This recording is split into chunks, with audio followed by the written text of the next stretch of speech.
All right, welcome to another episode of Small Talk with the Lees.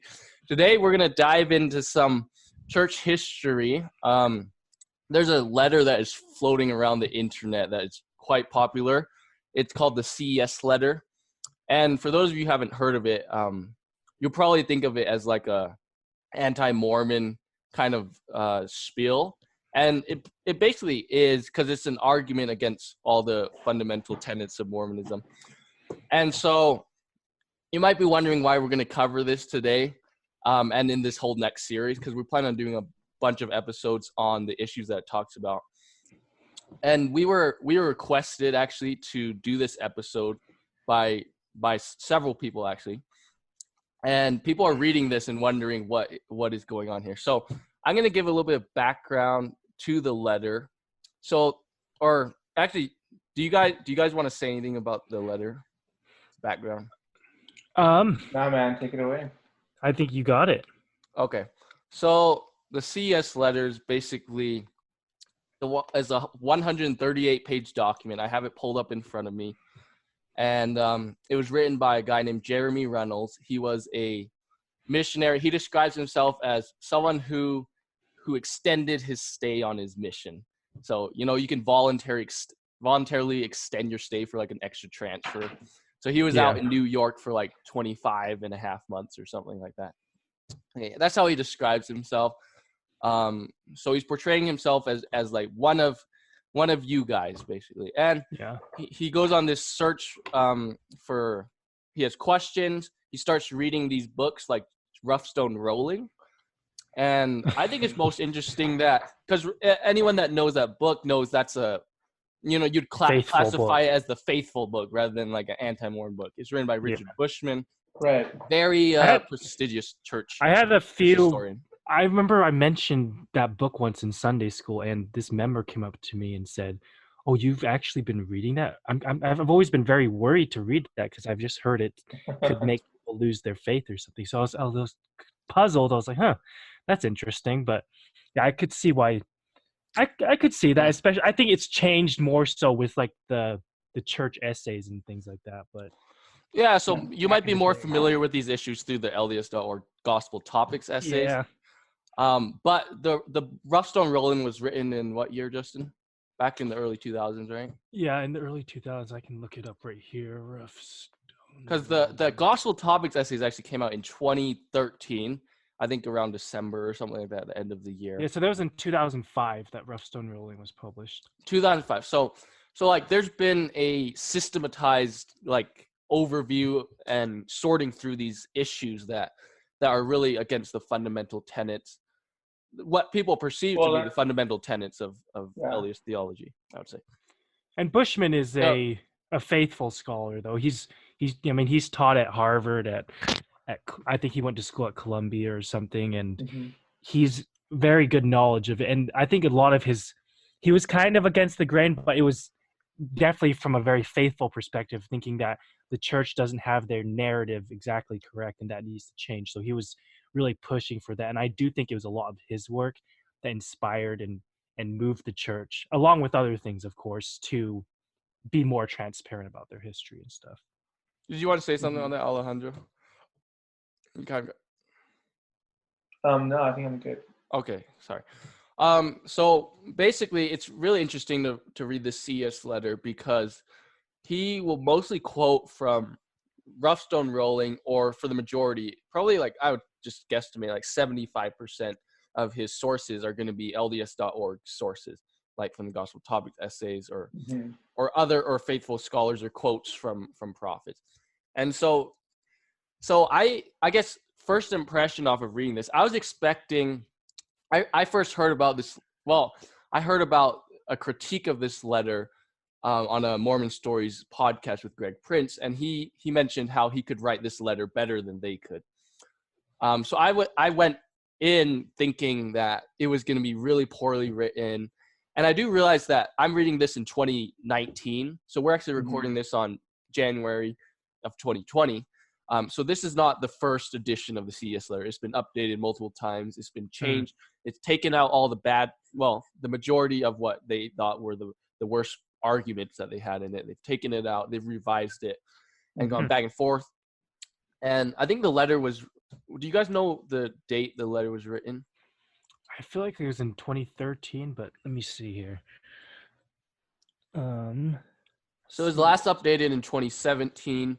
I know around 2015 they had some debates with the apologetics arm of the unofficial apologetics arm of the church, the Farms. But Farms is the Maxwell Institute now, right? No. So they. Sorry. With Fair. My bad. Yes, Farms is Maxwell Institute, so that's official because it's at BYU. But Fair is unofficial. Got it. Right. Yeah, I don't know when it was first written though. Okay. It was probably around 2013 to 2015 time frame. Yeah. The origin of the letter is a lot of people think that Jeremy Reynolds kind of wanted to get famous over this. I don't see a lot of evidence for that. He claims that so the background of the story, right? Every like document that gets spread around for a while and stays around usually has like some kind of legend behind it. And this one's case is that he left the church, and his grandpa asked him why he left, and he said, I have so many questions and so many reasons. And so his grandpa referred him to a CES director, which CES stands for Church Education System. So that's going to be like the seminaries, the institutes, and the BYUs of the church. And a CES director is someone who manages other teachers, like seminary institute teachers, BYU, etc. And so he said, his grandpa said, I have a friend who is a CES director who can answer your questions. And so Jerry Monroe said, okay, great. So he types up, and the CES letter is basically an assortment and kind of a sorting through of some of the strongest claims or issues against the church history or the church truth claims. And so he sends this letter, which is almost 140 pages of email to the CES director. And the CES director, he quotes and leaves anonymous. He says, this is well written, and I'll get back with you with a response. But of course, nobody has time. I think Jim Bennett, who's the son of Bob Bennett, spent 1 year by himself, and it took him like 250 pages to respond. So, of course, the CES director is not going to be able to respond to this. Well, do you think, I'm curious, because I was listening to that Jim Bennett podcast, and the guy, what's his name, Bill Reels, is he the one that Bill Reels, yeah, he's a podcaster. He was saying that how he had questions and he pushed it up to his stake president, and then the stake president pushed it up to the 70 or whatever, and then they just got a response back that we can't answer these questions because we're not allowed to. So do you think the CES director just didn't have time, or do you think it was, more higher ups that said, you know what, just don't respond to this. I don't think it's worth it. I mean, it's possible, but it was private correspondence, so I don't know what kind of counsel he would have gotten, but it's in his freedom, if that makes sense, the CES director. Yeah, of course. I'm just wondering if it was more, I wonder what it was, because it seems odd if he's like, oh yeah, like, trying to be really helpful and helping this guy resolve his faith concerns. Maybe he was going to start doing that, and then they said, oh no, don't do it. It's just speculation, but I wonder what it was. Yeah, and I would also say we have no information about this CES director because Jeremy Reynolds has not given any information, either to protect him or because he's trying to make the story cooler than it is. I can't make a judgment on that because we simply have no info. So that's kind of a little background on the CES letter. Let's see. So do you guys have any questions before we kind of dive in, I guess? I think I'm good. Is there anything I'm missing that you guys want to introduce this letter? Oh, so I'm checking here. I think it's 2013, spring of 2013. Go ahead, Alejandro. Sorry. Maybe before we start, maybe we could. What was your guys' overall impression of the book or the letter? That's a good Justin, question. you can start. Well, I would just say initially my impression was that I've heard of the majority of these objections to the LDS Church. And just a caveat here for people listening, if I say Mormon or Mormonism, I'm not trying to offend. I mean the typical terms like Latter-day Saint. We can start this podcast by saying this is an analysis on the truth claims of the Church of Jesus Christ of Latter-day Saints. Yeah. And if we accidentally use Mormon from now on, don't find fault with it. So I would just say, things such as, in the Book of Mormon objections, I think there was a lot of things that were a little nitpicky because I come from a different perspective. I don't see things as literal as I think a lot of Orthodox members would. Maybe for things, just we're going to get into these topics for things such as the witnesses. I was like, oh, that's interesting. I didn't know that none of them actually signed it themselves except Oliver Cowdery, right? So there's these things like that. I was like, that's an interesting little factoid, but there was nothing that I felt really shook me. But that I would emphasize that's in large part because I don't take a lot of the claims literally, and not to say that they didn't literally happen, but I come from a different perspective of it being more symbolical or metaphorical. So that was kind of my initial. I think he does write it well, though. There's a lot of good objections, and I could see how for someone that has never heard any questions to their faith, and they're in their own little paradigm, and they were used, just kind of used to growing up bearing testimony, going on their mission, and being very faithful about reading scriptures and stuff. These objections could really shatter their worldview, and there's nothing really there to replace it. So those So are just I some. I actually want to go a little bit more into the paradigm view, because this first episode we're gonna call it basically like the introduction to the CES letter and our paradigms that deal with it, or Yeah. alternative paradigms that can deal with it. And you, Mhm. Alejandro, you kind of pointed out something funny about how he talks about it leaves us with a odd A version of bizarre- Mormonism. Bizarre version of Mormonism. And so I Yeah. actually really want to expand on that. What are those bizarre versions that it leaves you with? I'm going to read this quote. I'm going to read that thing that I sent Andre, okay? And then I want you guys' comments. The CES letter is essential reading for those who want to make Mormonism survive throughout the 21st century. It deconstructs any literal or infallible type McConkie-like worldview, and those who read it must shift to a new paradigm, either that of the paradigm similar to apologist Dan Peterson, apologist Richard Bushman, the symbolic worldview, or a faithless or anti-Mormon paradigm. So that's Whose quote is that? That's my quote. Oh, I it's was just your quoting quote. myself. Okay. This is something I sent to Andre. Self-citation. Citation myself. Plagiarize myself. So I kind of see this. The reason why I read this document, I came out of it, it's like, who is that guy at BYU? He gave a talk on, I went through all this stuff and I felt dirty while I was reading it. But I know. Oh yeah, it's like the most searched. It's the most searched topic at BYU. Yeah, so you know what I'm talking about. She's like number one on BYU Talks. I think, to me, gone are the days that you can express views like McConkie, where it's like everything's good, don't worry, just because of the internet age. I think the elephant in the room in every single youth Sunday school or the YSA awards is this CES letter and what it represents. Not necessarily the letter itself, but all the issues that are in it. And so I don't think it's Stand Forever, by the way, the talk. Stand for, thank you, by Colbridge, right? Lawrence Colbridge. Corbridge. Okay. Oh, was that the one they were talking about in the Jim Bennett? Jim Bennett was talking about it. He agrees. He's like, it's great that Corbridge can do this, but I don't think that works in the 21st century now with the internet age. It's really hard to hold these kind of McConkie or Joseph Fielding Smith type views of literalness and infallibility, because that's what is portrayed as, that these men are infallible. Not necessarily, people never actually say that, I'm not saying that. But what comes off in general conferences and these kind of statements and talks is an image of infallibility and literalness. And you can read Mormon Doctrine, and you can read the other book by Joseph Fielding Smith on LDS Doctrine, I think, or something like that. These kind of views expressed, I think, is what this letter destroys. And what I'm interested is not that you're left with only the view that Jeremy Reynolds has, which is faithlessness, but that you have other views such as the far, you said you dived into FAIR, right, Andre? FAIR Mormon, yeah. FAIR Mormon has a whole rebuttal on CES letter, and then Jeremy Reynolds takes to task to rebut FAIR Mormon. So they have a back and forth exchange for like 6 months plus.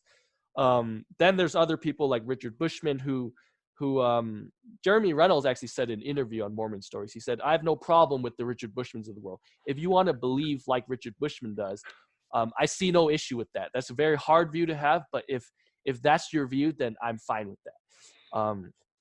the symbolic view, churchistrue.com if you want to find out more about that. Faithlessness, that's all the people leaving the church. So that's kind of how I summed up maybe some of the views you can have after reading this letter. Do you guys disagree or agree with that? I disagree. Okay, let's hear it. Just right off the bat. So I think that there's one problem with this. Your quote said, reread it for me. Reread your own quote.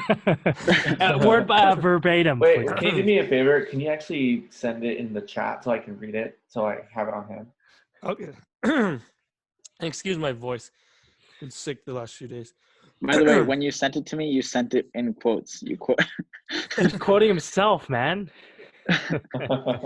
So I just typed it up in a whim, but it says, sorry, the CES Letter is the essential reading for those who want to make Mormonism survive throughout the next century. It deconstructs any literal or infallible McConkie-like worldviews. Those who read it must shift to a new paradigm, such as Dan Peterson's, Richard Bushman's, a symbolic or faithless paradigm.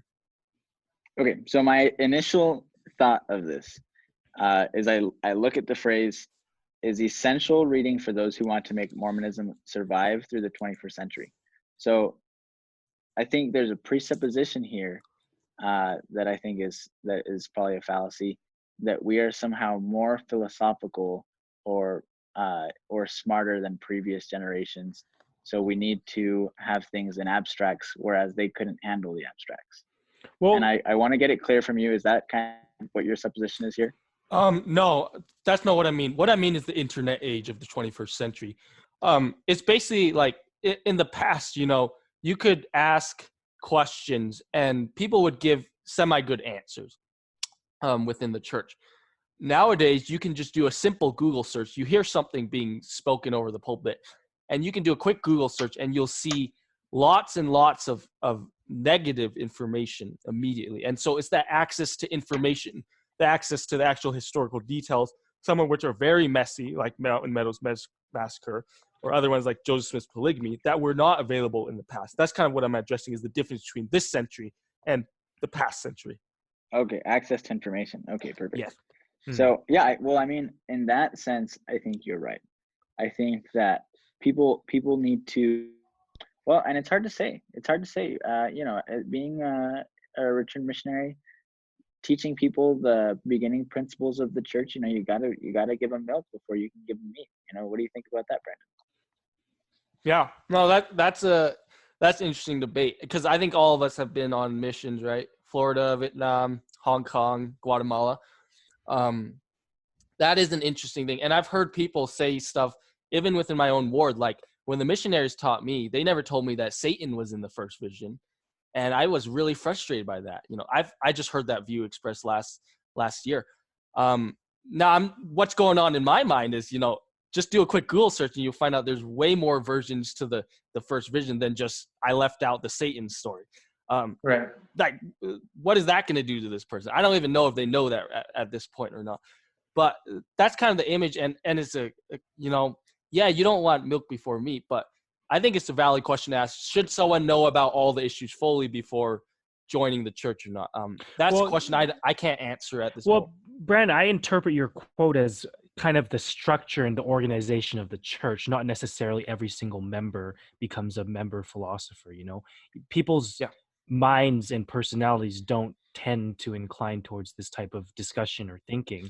But where I think it is important, Andre, is that the structure of the church needs to address these questions in a way that is not just brushing it aside and treating it as a small matter, because these are crucial moments for the church to develop its theology in a structured way and to really be transparent about its narrative and its history. Because when they start to weave this version of history, and when they claim that the Book of Mormon is a historical document, and that can be up for discussion later, and then there's all these problems that are kind of hiding and brewing underneath, it's kind of like playing whack-a-mole. All these things are going to pop up and they're going to try to be whacking it down, but it's going to be endless. So I think what the quoted Brandon's statement is really trying to hit on is there needs to be a shift on how they approach these educational things, and which we kind of have seen with the Come Follow Me program and stuff, trying to shift it more back to the individual level and not having these really structured Sunday school gospel doctrine lessons, or maybe putting more scholarship into these issues and stuff. So that's what I would say is I think it's hitting more in an organizational level and not just the Um, individual member needs to. So I want to clarify, because I'm not advancing any agenda here. I'm not trying to make any statement on the brethren. I want to make that clear. I've actually seen a lot of improvement from 2013 with the gospel topics essays. That's not enough, but it's great turning point. I've seen a lot of improvements in CES actually, where they start teaching about the differences in the first vision starting from seminary, ninth grade.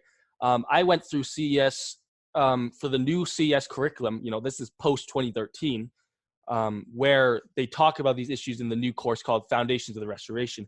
They changed up the BYU courses from the old religion courses to actually 4 new core classes. And part of the reason is because this is what my teacher said. He said, in the past, it was a precedent, if someone doesn't have an issue with it, don't bring it up. Now it's, everyone has issues with everything. Bring it up and let's talk about it in this faithful setting. And so that's kind of one of the reasons I think Justin and I both went through certain classes that addressed at the basics these kind of arguments in the CES letter. Maybe not all the details, but I've heard all these arguments brought up before in this kind of faithful setting, which is kind of a help if you're going to read through something like this, because instead of having the view that, everything's wrong, that's everything's anti-Mormon lies, the view actually that expressed by Garrett Dirkmatt, one of the leading scholars on the Joseph Smith papers, is that anti-Mormonism is actually all truths. It's just that truths that you've never heard before. And so they say, hey, did you know this? No, you didn't? Well, guess what? There's only one way to interpret it. Now you have to lead with faith. And so that's kind of how I view this interplay. And I see a lot of improvement in the church at an organizational level. Obviously, there could always be more. But I'm not doing this as an agenda or an assault on what's going on here. It's more of a forum of discussion for those who have questions, if that clarifies it. No, definitely. I like how they've moved from, well, actually, I partially like it, how they've moved from scripture mastery to doctrinal mastery, I think is what it's called, doctrine mastery or something like that.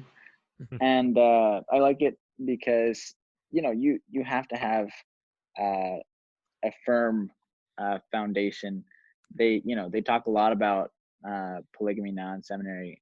I attended a couple of classes over at BYU on church history. And Brandon, what was that professor's name again? Dirkmatt. Oh, right. Dirk. Or sorry. Griffiths. Sorry. Casey Griffiths. Yeah. He's so good. So good. Very nice man.